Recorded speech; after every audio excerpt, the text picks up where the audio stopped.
You haven't slept in 2 days. Not really. You dozed for 40 minutes in the back seat with one ear open and woke up more tired than before. Your hands are slightly shaky. Your decisions are taking a half-second longer than they should. You snapped at someone this morning over nothing and immediately couldn't remember why. The world has a slight unreality to it. Edges too sharp. Sounds too loud. Emotions too close to the surface. You think you're tired. You're not just tired, you're degrading. Here's what nobody in the survival community talks about because it's not as dramatic as bullets or as visual as fire. Sleep deprivation will kill you in a collapse scenario faster and more quietly than almost any other threat. At 24 hours without sleep, your cognitive performance is equivalent to a blood alcohol level of 0.10, legally drunk in every jurisdiction on Earth. At 48 hours, your immune system starts suppressing. Wound healing slows. Emotional regulation collapses. At 72 hours, you begin experiencing microsleep. Your brain forces itself offline for 2 to 10 seconds at a time without your permission or awareness. You can be walking, talking, apparently conscious, and be completely checked out for 10 seconds. In a hostile environment, 10 seconds is an eternity. At 96 hours, the hallucinations start. Not metaphorical ones, real ones. Shapes in peripheral vision, voices, paranoia indistinguishable from legitimate threat assessment. At this point, you are not a functioning survivor. You are a liability to yourself and everyone around you. The cruel irony is that collapse scenarios are precisely the conditions most hostile to sleep. Noise, cold, threat, stress hormones flooding your system, unfamiliar environments triggering your threat detection architecture every time you start to drift. No mattress, no blackout curtains, no climate control, no consistent schedule. Everything your modern sleep depends on, gone. And yet, the Mongol cavalry slept on horseback during campaigns covering 40 miles a day. The Bedouin sleep through temperature swings of 50 degrees Fahrenheit between day and night in open desert. Aboriginal Australians on walkabout sleep on bare ground in conditions that would leave most modern people staring at the ceiling for 6 hours. Inuit hunters sleep in snow shelters and wake up ready to track game across sea ice in temperatures that would kill an unprotected person in 20 minutes. These people are not superhuman. They are not running on different biology. They learned something about sleep that the modern world forgot when it built bedrooms, and today, we're going to learn it back. First, understanding what sleep actually is. Before we get to technique, you need to understand what you're actually trying to accomplish, because most people have a completely wrong mental model of sleep, and that wrong model is part of why they fail to sleep in difficult conditions. Modern people think of sleep as an on-off switch. You're awake, then you're asleep, then you're awake again. 8 hours, continuous, in a dark, quiet room. Anything less is failure. Anything interrupted is ruined. That model is historically and biologically wrong. Sleep is a cycle.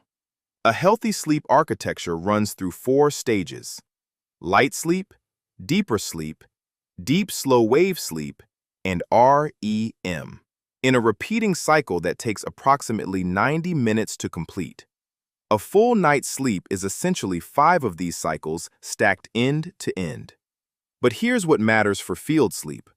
The most restorative portion of sleep, the deep slow-wave stage where physical repair happens, immune function consolidates, and growth hormone releases, is front-loaded into the first 2 or 3 cycles. REM sleep, which handles memory consolidation and emotional processing, loads toward the end of the night. This means that 3 hours of uninterrupted sleep, if you enter it correctly and cycle through it fully, provides a disproportionate amount of the physical restoration that 8 hours provides. You will not be fully rested, but you will be functional. Your body will have completed its most critical repair work. Your immune system will have had a maintenance window. Your muscles will have received their growth hormone pulse. Nomadic peoples didn't have sleep science, but they had 10,000 years of empirical observation, and what they learned mapped almost perfectly onto what sleep researchers have confirmed in the last 30 years. You don't need 8 uninterrupted hours to survive. You need to cycle correctly through the stages you do get, and you need to do it efficiently. Everything that follows is about how to make that happen in conditions that were never designed for sleep. There's one more piece of the biological foundation you need to understand: the two-process model of sleep regulation. Your body runs two parallel systems that together determine when you sleep and how well. The first is the circadian system, your internal clock, driven by light exposure, that creates a roughly 24-hour rhythm of alertness and sleepiness. The second is the homeostatic system, a sleep pressure that builds the longer you've been awake, driven by the accumulation of adenosine in the brain, and that releases during sleep. Both systems need to be working in your favor for sleep to happen efficiently. If your circadian rhythm is disrupted because you've been in artificial light, or you've been moving across time zones, or you've lost track of day and night cycles, sleep becomes harder and lighter even when you're exhausted. If your homeostatic pressure isn't high enough because you napped at the wrong time, or you had caffeine too recently, or you've been sedentary when you should have been physically active, sleep won't come when you need it. Nomadic peoples, by the nature of their lives, kept both systems naturally calibrated. They moved with the sun. They were physically exhausted by the time darkness fell. Their adenosine was maxed out. Their circadian rhythm said sleep. Their homeostatic pressure said sleep. They lay down and they slept. We're going to reconstruct that alignment artificially, because in a survival scenario, you may not have the luxury of perfect conditions. The body positioning system. Most people, when forced to sleep outside or in a vehicle or on a hard floor, lie down in whatever position they'd use in a bed and then wonder why they're cold and uncomfortable 4 hours later. Body positioning in field sleep is not about comfort. It's about thermal management and joint load distribution, and getting it wrong costs you hours of sleep you cannot afford to lose. The fetal position is not a weakness. It is a thermodynamic optimization. Knees drawn up toward the chest, arms folded in, head slightly tucked. This configuration minimizes your surface area. Less surface area means less heat radiating into the environment. Your core stays warmer longer. Your extremities stay inside the thermal envelope your body creates. Bedouin sleepers, Aboriginal sleepers, traditional hunter-gatherer groups across multiple continents independently converged on variations of this position for exactly this reason. Evolution got there first. Sleep science confirmed it.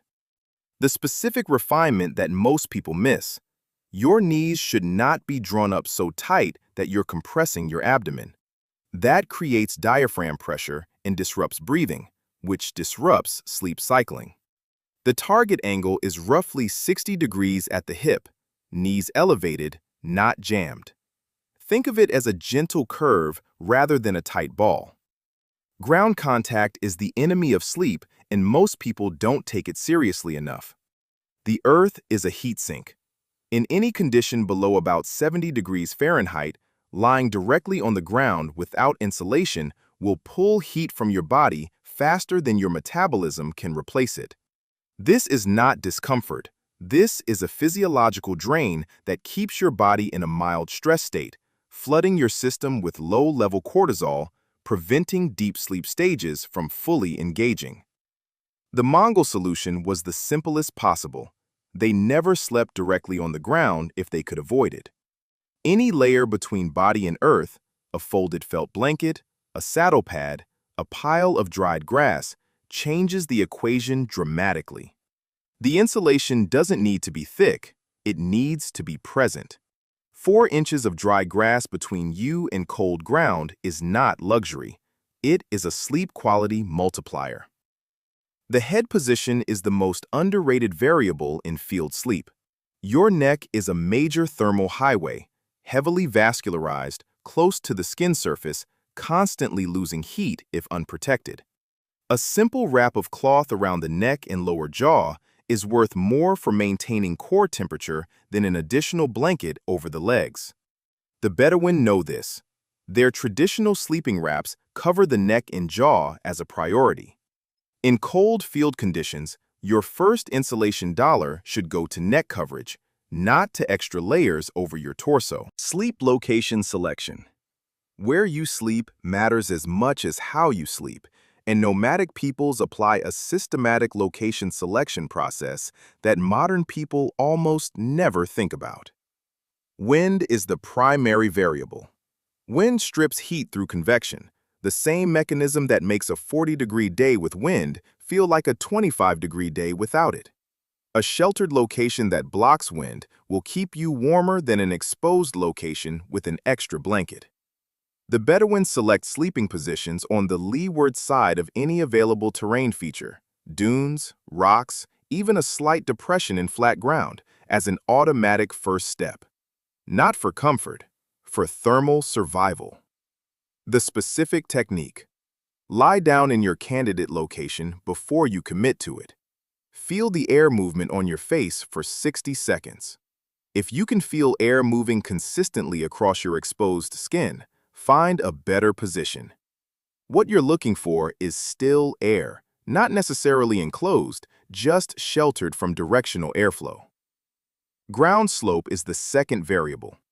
Cold air is denser than warm air and flows downhill, pooling in depressions and valley floors. Sleeping in a low spot feels intuitive. It's out of the wind. It feels protected. But in cold conditions, you are lying in the river of coldest air in the landscape. Traditional nomadic sleepers position themselves on slight rises or slopes above the cold air drainage line, where the ambient temperature can be several degrees warmer than the depression 20 feet below. This sounds minor. In a long, cold night, it is not minor. 2 or 3 degrees of ambient temperature difference maintained across 8 hours is the difference between deep sleep cycling and shallow, stressed sleep that leaves you worse off than if you'd stayed awake. Ambient noise is the third variable, and it's counterintuitive. Complete silence is not optimal for field sleep. Human threat detection architecture evolved in environments with background noise, insects, wind, distant animals. Total silence is actually registered by the brain as anomalous and slightly alerting. What disrupts sleep is not noise per se, but sudden noise, irregular noise, noise with no pattern. Nomadic peoples understand this instinctively. They often sleep near animals, their own livestock, not just for warmth, but because the steady, rhythmic sounds of a resting herd provide exactly the kind of constant, patterned background noise that the human auditory system finds safe enough to stand down against. If you don't have a herd of goats, the equivalent is any consistent background sound, moving water, wind through grass, even a low-volume radio with consistent programming. White noise works because it masks the irregular sounds that trigger arousal, not because silence is bad. The micro-sleep system. Here is the technique that nomadic and military cultures have used across history that modern sleep science has now fully validated, and that most survivalists have never seriously implemented. Polyphasic sleep. Not the extreme Silicon Valley productivity version where you try to live on 2 hours a day. The traditional version, multiple shorter sleep periods distributed across 24 hours, each one timed to complete full 90-minute cycles. The Mongol cavalry during campaigns did not sleep in one block. They slept in 2 to 3 sessions, a primary sleep period of 3 to 4.5 hours during the darkest and coldest part of the night, and 1 or 2 shorter sessions of 90 minutes during natural rest periods in the day. Each session was treated as a complete sleep event, full horizontal positioning, full thermal management, deliberate transition into sleep, not a nap, a sleep session. The mathematics are compelling. 3 sleep sessions of 90 minutes each equals 4.5 hours of total sleep. That's not 8 hours. But if each session completes a full cycle, you've given your body 3 complete repair windows instead of the 5 it would ideally have. You're operating at perhaps 75 to 80% of fully rested cognitive capacity. That is functional. That is enough to make good decisions, maintain emotional regulation, and physically perform. Compare that to the alternative most people attempt in crisis conditions. One fragmented sleep attempt of 5 or 6 hours that cycles in and out of light sleep without ever properly reaching deep stages. Total sleep time is higher, total restoration is lower. You wake up feeling worse than the person who slept 90 minutes deliberately and completely. The key to making a short sleep session actually work is the transition. Getting from awake to genuinely cycling through sleep stages as quickly as possible. Every minute you spend lying awake in a sleep session is a minute of your 90-minute window you're not spending in restoration. Nomadic peoples developed pre-sleep rituals that shorten this transition. Specific breathing patterns, specific body positioning, specific mental practices that their nervous systems learn to associate with the sleep state. The breathing technique that appears across multiple traditional cultures in various forms is essentially what Western science now calls the physiological sigh.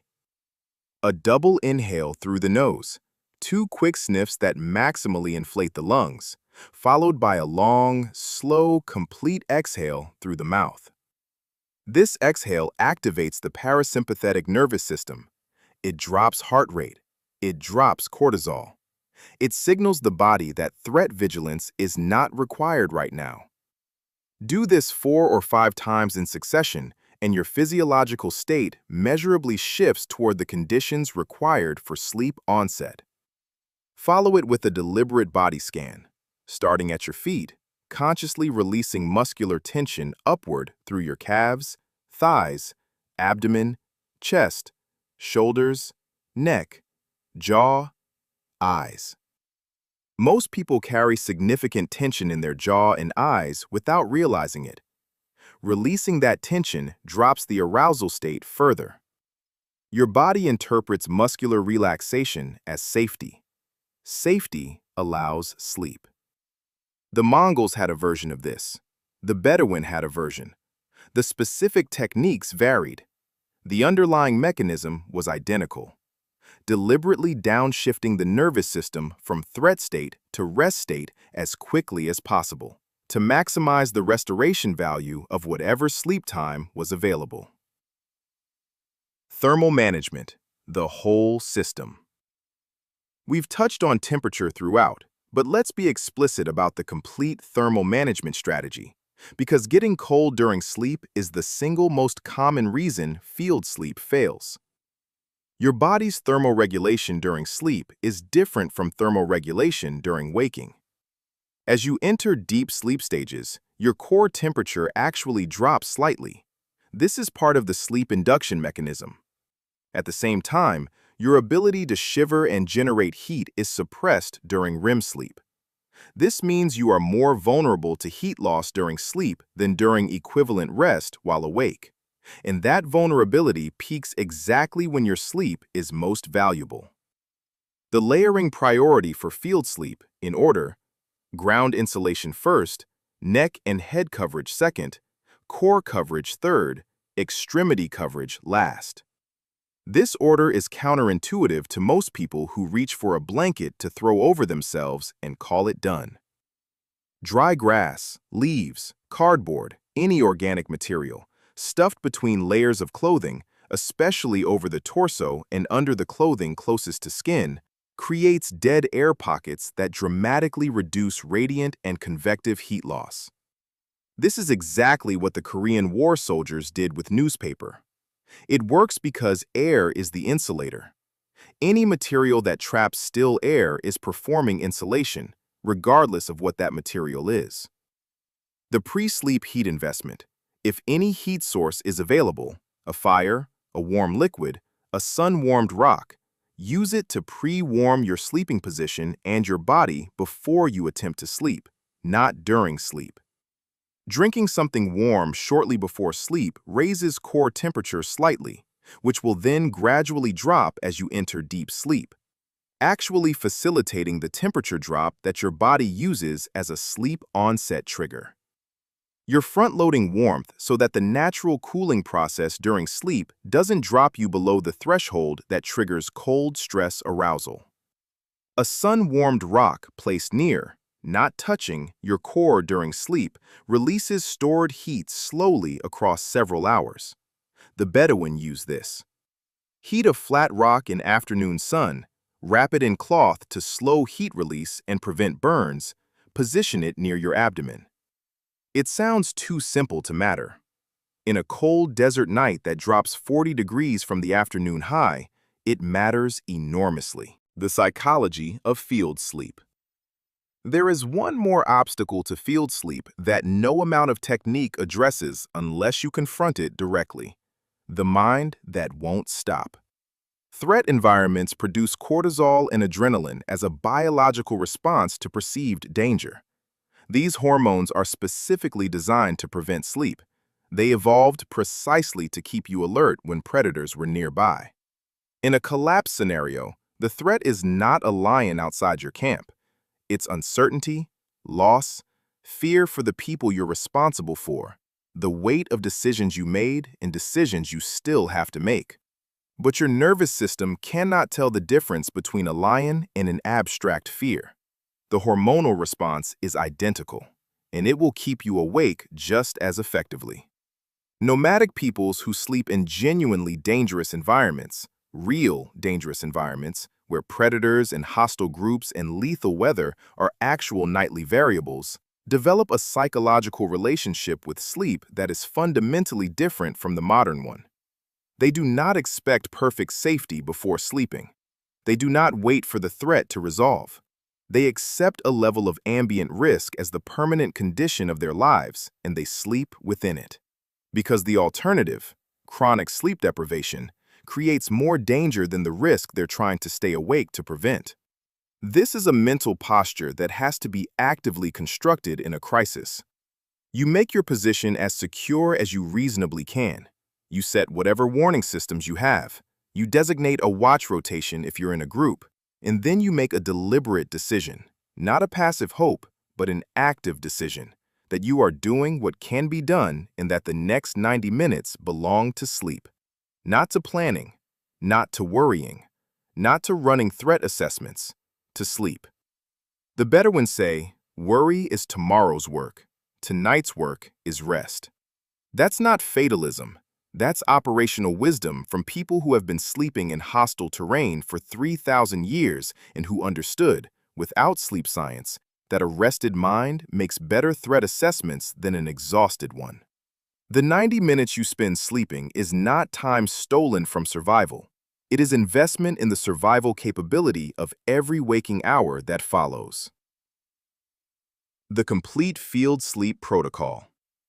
So here is the full system, assembled into a sequence you can actually use. Before anything else, physical exhaustion is your ally. If you have any choice in the matter, be physically active during the day. Walk, work, build, carry. Adenosine accumulation, sleep pressure, is driven by physical and cognitive activity. Arrive at your sleep period genuinely tired. 1 to 2 hours before sleep. Eliminate bright light exposure if possible. Firelight is fine. Its spectrum is warm and low and does not suppress melatonin the way blue-white light does. Phone screens are not fine. Even brief exposure to a bright screen an hour before sleep delays melatonin release and delays sleep onset. Select your location. Leeward of wind, above cold air drainage, with consistent background sound if possible. Never on bare ground if any insulation material is available. Build your thermal system. Ground insulation first, neck coverage second, core layering third. Pre-warm with any available heat source. Position a heat-retaining object near your core if available. Adopt fetal positioning. 60-degree hip angle, neck covered, jaw relaxed. Execute the nervous system downshift. Physiological sigh breathing 4 to 5 times. Full body tension scan from feet upward. Deliberate jaw and eye relaxation. Make the active decision that this period belongs to sleep, not to threat assessment. Sleep. Target 90-minute complete cycles. If the situation allows only one, protect it with everything you have. If the situation allows 3 across a 24-hour period, you are operating at functional capacity. When you wake, spend 60 seconds in stillness before moving. Let your threat detection system run its scan. Orient, then move. The world has ended, or close enough. The grid is gone. The schedule is gone. The mattress and the blackout curtain and the white noise machine are gone. But your biology hasn't changed. It still runs on the same architecture it ran on when your ancestors slept in open terrain with real predators and real cold and real threats that made your current situation look manageable. They slept, they woke up, they kept going. You have the same hardware. Now you have the software to run it. 90 minutes, leeward of the wind, above the cold air line, neck covered, fetal position. Double inhale, long exhale. Sleep like your life depends on it, because right now, it does.